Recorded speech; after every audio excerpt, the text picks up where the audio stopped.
All right, we're gonna review sports YouTubers based on this watch tier list. Here we go. Let's start with John Middlekauf because he just autoplayed. YouTube keeps recommending John Middlekauf. He keeps autoplaying to the point that I have totally memorized his intro, right? He does the head tilt. What's up, everybody? I'm John Middlekauf. You know what I need you to do? Subscribe to our YouTube channel. We've got content for days, right? So he keeps autoplaying. And then you know what? It's pretty good. It's pretty good. Like, I would never purposely click on a John Middlekauf video, despite the fact that Colin Cowherd does and his guys do a great job with his thumbnails. They're very enticing thumbnails.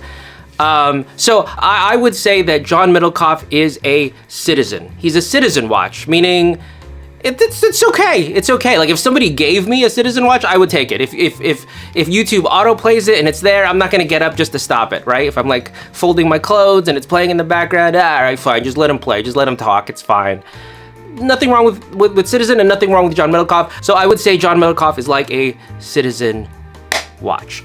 All right, next up, Dan Lebatard.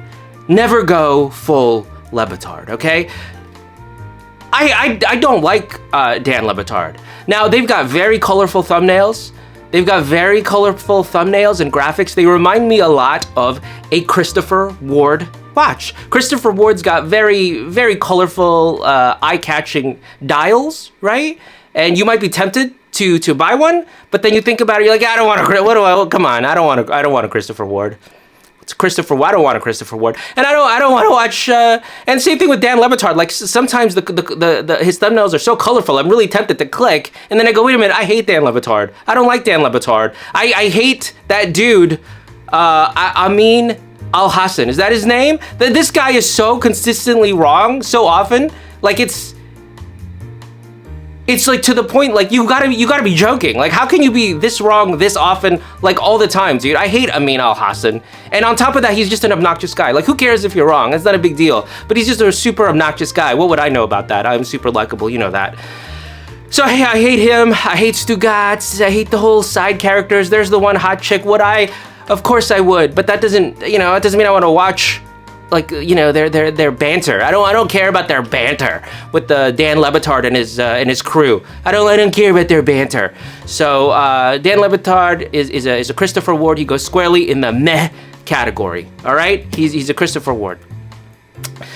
Now me, I would say I'm a Swatch. I'm a Swatch. Swatch has like this history, right? But like, if you look at their products, they're like everywhere. Like, what are they doing? There's no focus. Similar to me. Like, what am I doing? Like, is this a 49ers channel? Is it an NFL channel? Is it a sports channel? Is it a general channel? Is it a history channel? Is it a troll channel? What is going on? Who knows? I don't know. I'm like a Swatch. Swatch has Simpson watches. They've got Dragon watches. They've got paintings watches. They've got, who knows? They've got every kind of watch. So I'm like a Swatch. But I would buy a Swatch. Sure, why not? They're kind of quirky. Yeah. So I'm a Swatch. I would absolutely watch myself if I wasn't myself. So I'm a Swatch. Class. All right. Next up, Nick Wright. What's right with Nick Wright? The thing is, like, Nick Wright is clearly very successful. People clearly like Nick Wright. You see this in the ratings for First Things First.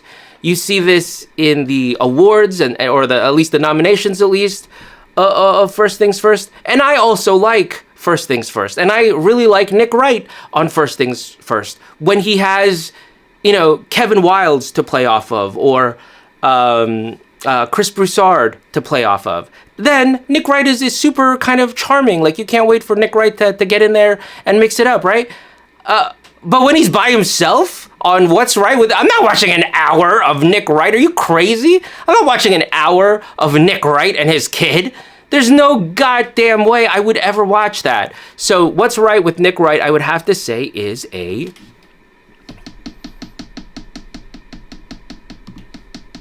I don't know, like a tag hewer, kind of like tacky. To me, I find it like kind of tacky and But people like it. People like it. People buy it. It's got some like cachet, tag hewer, right? So there you go. Nick Wright is a tag hewer. All right. Dan Patrick. I find Dan Patrick so boring.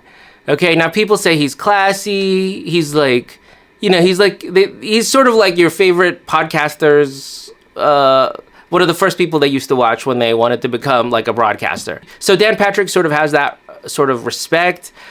So I would say Dan Patrick is like a Hamilton. He's a Hamilton. Like I don't like Hamilton watches. To me, they're ugly. I don't like them. I find them unappealing, but other people do like them. It's got some history. It's got some like cachet. So Dan Patrick is a Hamilton. I personally wouldn't watch it. Next up, Rich Eisen. Now, Rich Eisen. What is Rich Eisen? What watch is Rich Eisen? Well, I will say this. To me, Rich Eisen is like a more entertaining version of Dan Patrick. He's got that heritage. He's got that history. Okay, I got it. Okay, Kay Adams, right? Kay Adams is like a Seiko cocktail mojito. Like those super cute dials, those Seiko, those cheap Seikos, right? Like they're super pretty. They're super pretty, but they're kind of like cheap. The straps, they clearly cut corners. You know what I'm saying? Like Seiko, it's pretty. That's it. That's all you can say about the Seiko cocktail. That's Kay Adams. And then Rich Eisen is a step above that. Rich Eisen is a Grand Seiko, and as you know, the big difference between the regular Seiko and a Grand Seiko.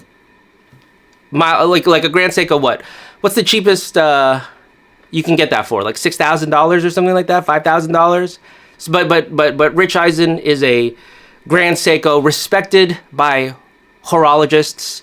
That still sounds wrong when I say horologist. I feel like I am a horologist, if you know what I mean. But what are we talking about? What are you talking about?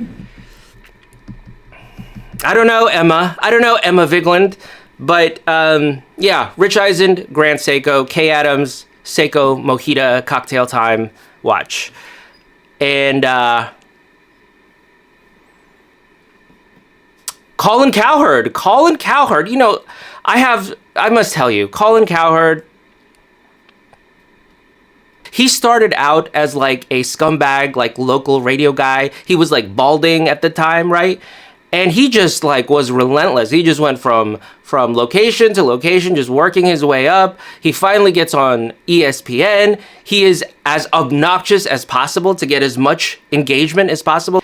And then he gets in a little bit of a trouble. Somehow he parlays that into a job on FS1, where he is kind of like the co-flagship, along with him and Skip Bayless are like the flagship of this new fledgling venture. And you know what? He becomes like the guy there because he does everything the bosses want him to do. He fills in whenever they needed him on Speak for Yourself. Back when Jason Willock was there, he gets along with everybody. He sucks the bosses. He does whatever he's got to do. And it really paid off. He got himself a hair transplant. He started the Volume. Right now he calls the shots over there. Now he's like the Godfather at FS1. He's like clean. Remember they had those like allegations, those sexual misconduct allegations everywhere. Everyone was implicated. Shannon Sharpe, Joy Taylor, that big whack of hers, that peanut butter skin, that Skip Bayless, the executives, everyone was implicated except Colin Cowherd, clean as a whistle. He really transformed himself. He now goes to therapy. He's talked about that. He goes to therapy. He does things for his wife. He moved to Chicago so his wife could move closer to his sister, blah, blah, blah.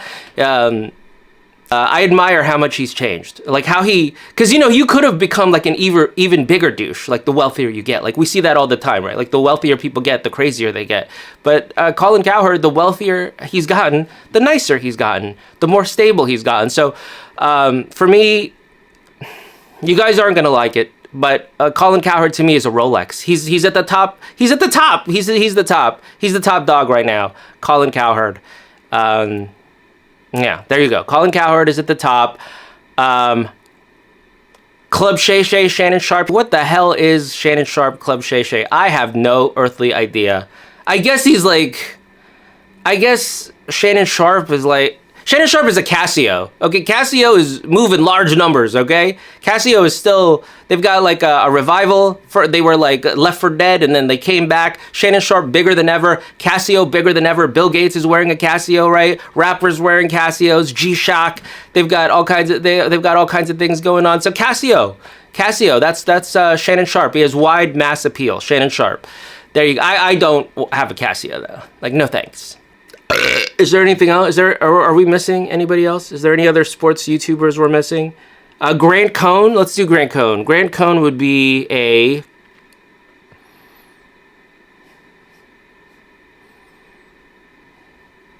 I don't know. He would be like a fossil. You know what I'm saying? Like it sells a lot on Amazon, like to idiots. So yeah, Grant Cohn would be like a fossil. You could find it on Amazon.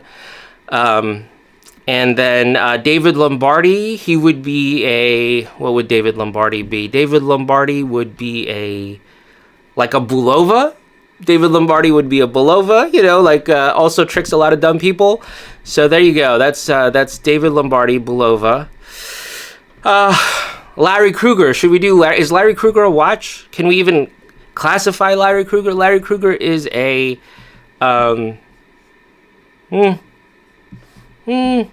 Okay, Larry Krueger is an Orient Bambino. Like, you guys know Orient Bambino? Like, it's like mass appeal. So I give Larry Krueger an Orient. He's a step, for me, he is a step above Fossil and Bulova, even though I don't know who's pulling better numbers. Is there anybody else? Are there any other sports people we're like the Boston guys, like the Boston like sports guys? Oh my God, they're terrible, right? The Boston people. Pablo Torre, I hate that guy. I hate Pablo Torre.